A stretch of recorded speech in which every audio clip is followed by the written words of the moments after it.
Hello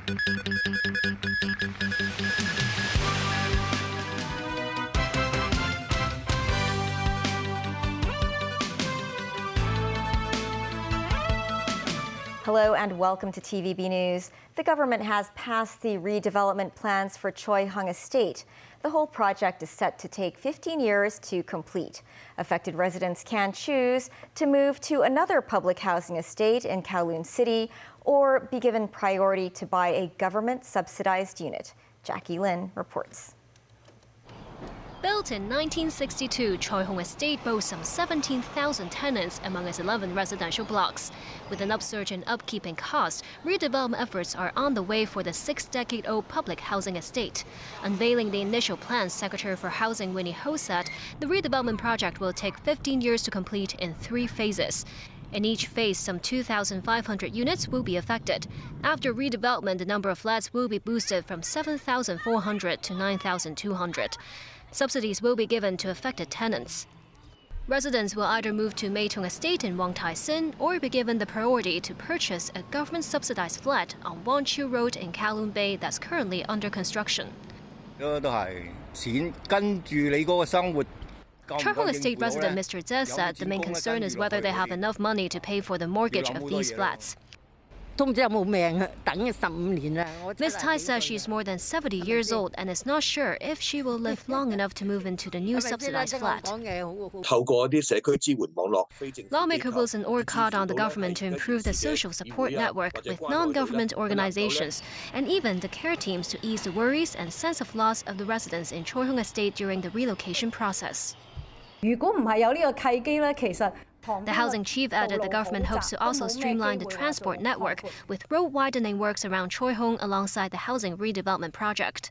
After the Lunar New Year holidays, authorities will start collecting opinions from Choi Hung Estate residents on the project, with discussions alongside the planning department to study the floor area ratio and design of amenities in the redeveloped neighborhood. Jackie Lin, TVB News. Toyota Motor is recalling over 1 million vehicles worldwide over a defect that could cause airbags not to deploy, increasing the risk of injury. The recall covers a range of Toyota and Lexus vehicles with model years from 2020 to 2022. They include Toyota Avalons, Camrys, Highlanders, RAV4s, Siennas, and Corollas, plus some hybrids of those models. The Lexus models in the recall are EX and RX models. These vehicles have sensors in the front passenger seat that may have been manufactured improperly. Those sensors could potentially short circuit, causing the airbag system to not determine the occupant's correct weight and potentially not deploy in certain kinds of crashes. Honda Motors American unit is recalling about 2.5 million cars over risks of a fuel failure that can cause stalling while driving. The National Highway Traffic Safety Administration says the fault increases the chances of a crash because the fuel pump inside the tank may fail. Dealers have been ordered to replace the pump module for free. The recall includes some of Honda's most popular models, such as the Accord and Civic, as well as several other models. According to a report from NBC News, President Xi Jinping recently told U.S. President Joe Biden that Beijing plans to reunify with Taiwan. NBC says this happened during the two leaders' summit talks in California last month. The report prompted a U.S. senator to call for the Republicans and Democrats to draft sanctions on China in the event of a reunification. In Beijing, the foreign ministry hit back, saying the U.S., which officially supports the One China policy, should turn its statement of not supporting Taiwan independence into concrete actions, stop arming Taiwan, and support China's peaceful reunification. Daniel Rao tells us more. NBC News reported that President Xi Jinping made the statement to U.S. President Joe Biden in a group meeting of China and U.S. officials during the summit. President Xi reportedly said Beijing would preferably reunify with Taiwan peacefully and not by force. According to current and one former U.S. official briefed on the meeting, Xi told Biden that U.S. military figures who claim Beijing wants to reunify with Taiwan between 2025 or 2027 are wrong, as the time frame has not yet been set. The report outlined that Chinese officials asked U.S. President Joe Biden ahead of the summit to state that Washington supports Beijing's peaceful reunification with Taiwan and not the island's independence, a request the White House rejected. A Chinese official present at the meeting stated that President Xi stressed to Biden that the Taiwan question remains the most important and sensitive issue regarding the U.S. and China's bilateral relations. U.S. Senator Lindsey Graham commented on the report, calling it unnerving and for Republicans and Democrats to work together to deter China. He said he'll work to create a robust defense supplemental for Taiwan and draft pre-invasion sanctions from hell to impose on Beijing if they take action to seize the island. In Beijing today, a foreign ministry spokesman addressed Graham's comments. Wang Wenbin said the U.S. should turn its statement of not supporting Taiwan independence into concrete actions, stop arming Taiwan, and support China's peaceful reunification. White House National Security Council spokesperson John Kirby commented on the report. He said President Xi Jinping has been public and clear about his desires for unification. Kirby stressed Washington still adheres to the One China policy, doesn't support independence for Taiwan, but also doesn't support a change to the status quo unilaterally. Dan Rowell, TV News. The leader of Yemen's Houthi rebels has threatened to target American warships operating near the country. This comes after the U.S. announced the establishment of a new international coalition to protect commercial vessels sailing through the Red Sea amid ongoing Houthi attacks. Abdel Malik al-Houthi warned that his forces will target American battleships with drones and missiles if U.S. forces target Yemen.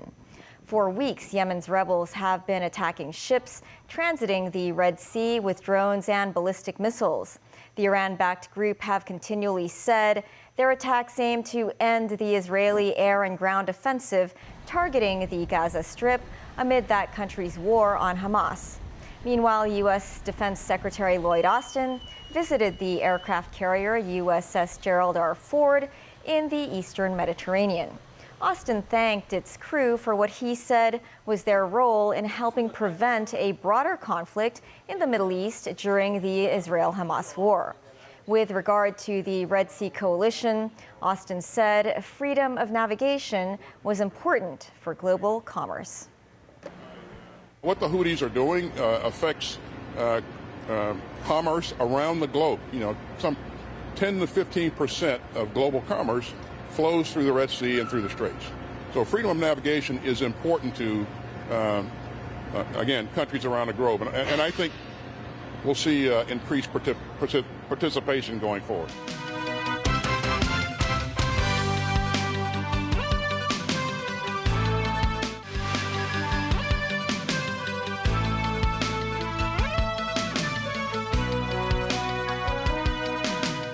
Welcome back to TVB News. Junior doctors in England have ramped up their industrial action, beginning with the first walkout of their biggest strike yet due to a long-running dispute over pay. The British Medical Association, which represents around 50,000 junior doctors, began a 3-day strike on Wednesday. A further 6-day strike is planned from January 3rd to 9th. Junior doctors had previously abandoned negotiations with the government after being offered a pay rise of between 8 and 10%. They are seeking a 35% improvement, which they say is necessary to cover the impact of inflation over a number of years. British Health Secretary Victoria Atkins said significant contingency measures had been taken to reduce disruption. Hospital bosses said the 6-day strike in January would be the longest strike in the history of Britain's National Health Service. They added the timing of the two walkouts in quick succession over the Christmas break would cause significant disruption. 5 people were arrested on suspicion of infringing the copyright on songs at party rooms. Mimo Singhai reports. These are the 7 sets of karaoke players seized by the Customs and Excise Department. The karaoke machines are said to have stored 200,000 suspected infringing songs. A gaming machine which is alleged to have installed infringing games was also seized in a raid by customs authorities. Officials said on Thursday the operation began earlier this month. Officers raided 7 party rooms in Guntong, Tumun, Laichigao and Kwaichong and arrested 4 owners and 1 employee. The 5 people were aged between 25 and 41. Senior Inspector of the Intellectual Property Technology Crime Investigation Unit, Lerman Zhong, said the party room operators were secretive when running their business. The operators would only tell customers the exact address of the party rooms on the day of the usage of the venues, he said. The official believed the owners tried to use such a tactic to avoid inspections. Learn said the investigation is still ongoing and the number of arrests may increase.